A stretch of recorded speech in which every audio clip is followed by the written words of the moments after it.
CD, if you need to take cover, I notice that you've got your gas mask in your hands. If you need to put it on, please do so. If you need to take cover, please do so. If you are able to take a question, did you think that the possible threat would be over because it is now morning there? It's what, just after 6 o'clock in the morning? Yeah, the whole thing is everyone assumed that the threat would be over because it was early morning. But the thing about Saddam Hussein is that he has never done the expected, and right now we have, once again been surprised with the unexpected, an air raid, an apparent attack, although we can't say what the outgoing missiles hit, at approximately 20 after 7 in the morning Saudi Arabian time. All the other attacks have occurred from 10 o'clock at night till 4 in the morning. This is the first one to take place in eastern Saudi Arabia during the daylight hours. Now, that sound you hear behind me is the hotel. Richard Thicker. It's not the national. By afternoon. So people are looking up in the skies, scanning the skies to see what they can see.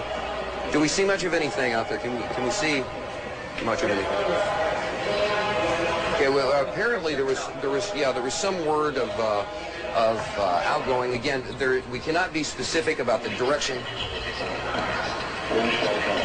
All right, we are now led to understand that there are also firings in another city in Saudi Arabia. CNN's Carl Rochelle is here with me, just came up.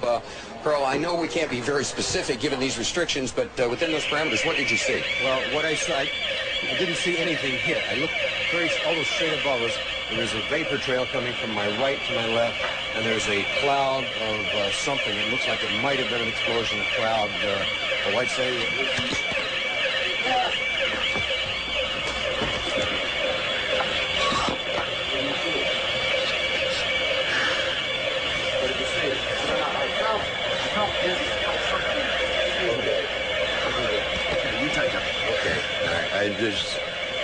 My apologies, sir. He's putting on a gas mask.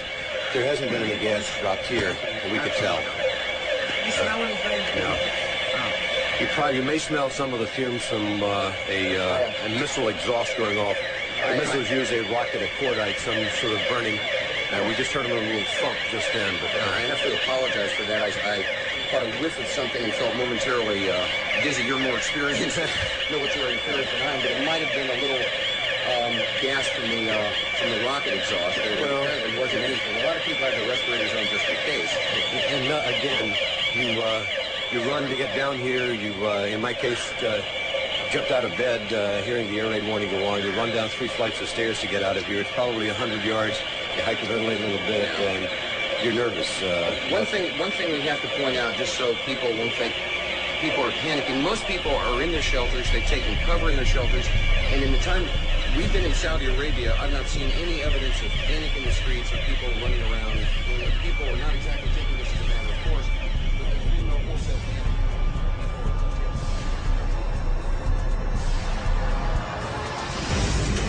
Je suis un journaliste américain. This is a Scud. You can tell it by its distinctive label. Now, when the missile is launched, the first thing you look for is the plume sticking out behind it. Now, when you detect this, you can tell it's been launched. Thank you.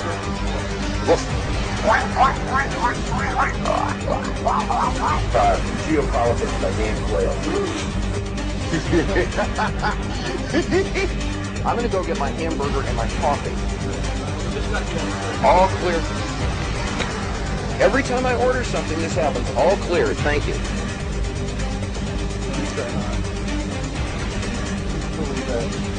Oh, I love this country so much.